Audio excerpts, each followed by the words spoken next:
we are now going to take a look into our, I guess you could say it's our snow globe, but 'tis the season for looking ahead. And let's take a look ahead here. There it is. Look at that beautiful guy. He's all ready for the holiday season.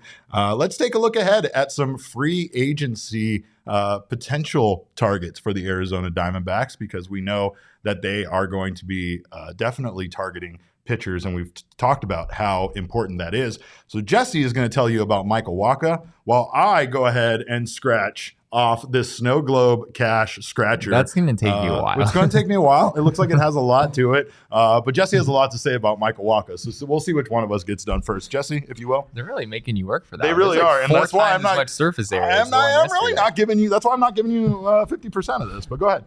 Do your thing. So yeah, Michael Wacha, a guy that we talked about briefly on Friday when we were looking for a Black Friday deal for the Diamondbacks in free agency.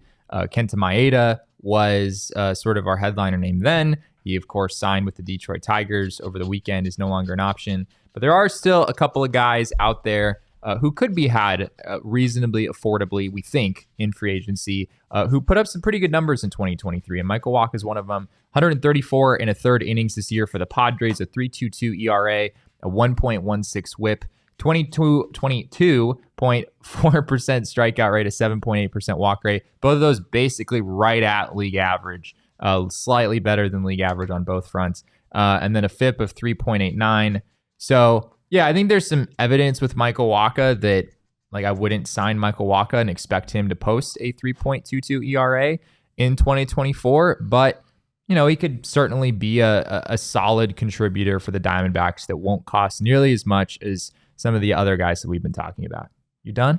I scratched it off, but I'm like seeing if I won. So I mean, that's going to take some time too. You have to decode it. Yeah, or something? There's a lot here, Jesse. You just don't it's not just very straightforward. You got to find. You got your little bank of numbers down here, and then you got your little snow globe, just like we have our little snow globe. And you got to make sure that those are all straight. But yes, when it comes to obviously finding a holiday deal, that is something that the Diamondbacks are very much looking for, because we've seen how the market has kind of fluctuated. There's been some talk about the Diamondbacks kind of being priced out of starting pitching, which I don't really believe is the case. I still think there's plenty of options out there. None of the if Sonny Gray had gotten 4 years and $110 million, then it'd be like, all right, abort free agency. It's not going to work. Let's do something else. Let's go back. Yeah. But him getting three years and $75 million, like I said yesterday, it's more than people expected. But the guy finished second in Cy Young voting. Mm-hmm. I was pretty skeptical of some predictions he was going to go for 3 years and $60 million. That's just not a contract that you give to someone who just finished second in Cy Young voting, arguably at the best season of his career, certainly one of the best seasons of his career, and has a track record of putting up, similar numbers to that. This wasn't like the first time we've ever seen Sonny Gray be good. So all that to say, I'm still not totally alarmed at the prices of free agent starting pitchers. It is high, yes, but it's not. We expected it to be high. It's basically been about what we've expected it to be so far. We didn't win on that one. We didn't win. No, we didn't Darn win it. on that one. You did all that work. I know. I did a lot of work. I'm going to double check my work later just to make sure. But the Diamondbacks, again, they have some work to put in. And another great option for them might be Seth Lugo. Again, another guy who isn't going to cost them nearly as much as some of the other options out there. But let's take a look at Seth Lugo's numbers from this season.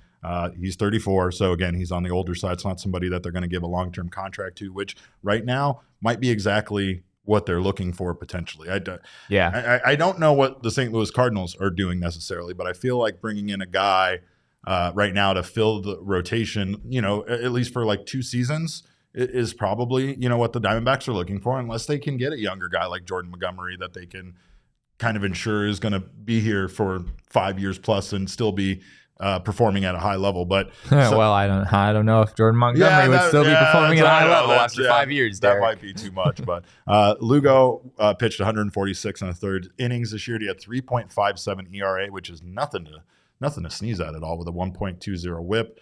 He had a 23.2% strikeout rate, 6% walk, and a 3.83 FIP. Yeah, very similar on the FIP front. These two. Yeah. Very, very similar. Seth Lugo, a guy that, I think back in August or September looking at free agents, he just felt like the kind of guy the D-backs would sign. Yeah. Because he's not going to cost what a lot of the other guys in the market will.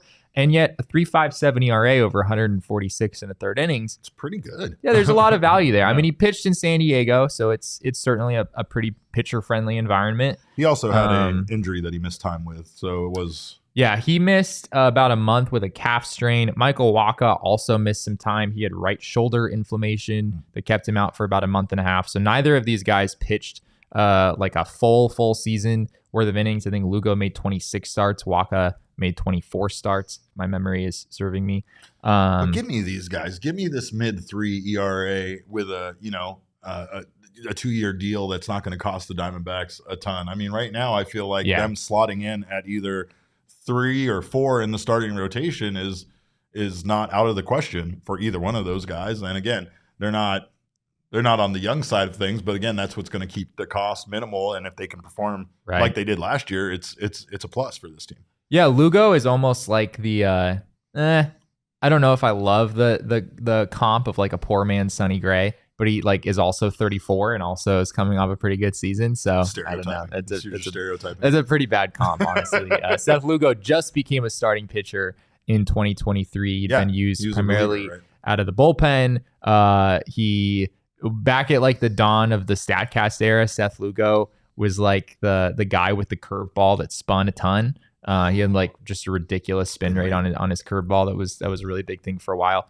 But yeah, he's a little bit Merrill Kelly-esque, I guess, in that he throws a lot of different pitches and commands them pretty well, and doesn't really have any kind of crazy wipeout stuff, but he just kind of knows how to use his arsenal. At least he appeared to know how to use his arsenal fairly well as this first season as a starter progressed. And yeah, again, as I said with Wacha, I don't think that Waka's 3.22 ERA in 2023 is all that repeatable, if I'm being honest. And I don't really know if Lugo's 3.57 ERA is repeatable either. Looking under the hood at some of the numbers, I think they're probably more like 4.5 ERA type pitchers, which makes them not ideal. Like, again, you probably want the Diamondbacks to shoot a little bit higher than these guys. But from a value standpoint, I think Fangraphs has Seth Lugo getting 2 years, $26 million. They have Michael Wacha getting 3 years, $39 million. That's $13 million a year for each of these guys. I guess it makes sense that Lugo would get 2 years and Wacha would get 3. He's 2 years older. Wacha's 32, Lugo's 34. But yeah, it makes some sense. Like these would be reasonable moves for the D-backs to make, even if they're not the most exciting things that they could do. These guys are borderline Spider-Man pointing at each other. Meme, pretty right? close. Because yeah, pretty like, similar. You could get either one of these guys. Whatever one's going to cost you less might be the better way to go with. Lugo, like you said, is older. Wacha brings the fact that I can make Fozzie Bear jokes a lot if he is part of this team, which I'm very excited about. But there's also the idea here that of course, both guys average 5.6 innings per start. Yeah, both guys had nearly the best comp same is each xERA. other. What am I saying? They are the best comp. Right? You're absolutely right. But bringing in Seth Lugo at 2 years and $26 million versus the 3 years, 75 Sonny Gray was going to cost him. I know he's not the pitcher Sonny Gray is obviously, but I mean that's a pretty good second place. That's a pretty good consolation prize, I guess. If you can't get Sonny Gray, get a guy with his experience. Because again, we talk about Zach Gallen being the ace of the staff, but Zach Gallen also talks about being a student of the game, and he's still very young himself, right? So bringing in guys with experience, especially that can brush off on a Brandon Pfaadt, brush off on a on a Zach Gallen, isn't the worst thing at all. Again, they also know the Padres. There you go. You can tell all of the secrets. Yeah, exactly. I do want to say real quick, neither of these guys were good third time through the order, which no duh. I mean, it kind of goes that way for every starting pitcher, but there's a pretty significant drop off for each of them. Michael Wacha had a 590 opponent OPS the first time through, 638 OPS second time through, jumps to 854 the third time through. Jesse, it doesn't matter. After this postseason run, Torrey is never going to let a starting pitcher ever pitch against the rotation third time through ever again. It's never going to happen. Can you imagine he's just like pulling Brandon Pfaadt after like 4 innings with 52 pitches or something? Like, is this not the playoffs? This is what I do now. I'm sorry. I'm a different guy now. I'm a different manager. But thinking ahead to like if the Diamondbacks were to make the playoffs again, in 2024, which, as we said yesterday, I think is kind of like the benchmark for success for them going into next season, you don't want to run into the same problem that you had before, right? Lugo and Wacha, these are guys that would give you an option, certainly a better option that the D-backs had to start game 4 or game 3. I don't know how they would order it, in a 7-game series. But these guys still are not ideal starting pitchers in the postseason. Yeah. They don't have good numbers the third time through. They would certainly be guys that you would limit to 4 or 5 innings. It's not the needle mover that maybe you'd be looking for, kind of as I said earlier. So just something to think about, thinking ahead to the postseason and what that could look like.